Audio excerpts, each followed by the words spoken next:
Okay. Kung na-miss mo manood ng mga K-drama na very gangster yung vibe, tapos old din nung styling kasi luma, I highly recommend this new K-drama Boyhood. This is Yim Si-won's comeback drama for almost a year now, and he's playing as a high school student here. Yes, a high school student. I think he's already 31 years old. Pero honestly, no, watching the episode 1, he nailed acting as a high school student. And not just a high school student, but a like the weaker student. Alam mo yung iyak niya, yung tawa niya, yung kilos niya, very high school student. Napaka-kengkoy kasi nung character niya dito. By the way, yung kwento nito is, yung character ni Yim Si-won mapagkakamalan as a school bully or kayang kumalaban sa mga school bully, si White Tiger.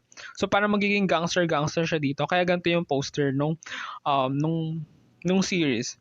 And then, I think there are more about dun sa story na it's not just about dun sa fighting kasi feeling ko maraming sapakan scene dito. Pero I think hindi lang din yun yung tatalakay ng kwento. Kasi I feel like meron ding lessons pero hindi pa kasi napapakita sa episode 1. Pero so far, I'm enjoying it. Sobrang light lang niya pero makukuha mo yung mga jokes. Tapos since 1988 yung background, yung year, it's giving Reply 1988 vibe sa damitan nila, sa kanta, sa location, very Reply 1988. So kung na-miss mo yung mga old school gangster movie, high school gangster movie, yung usually bida si yun, I highly recommend to watch this K-drama. Mukhang maganda.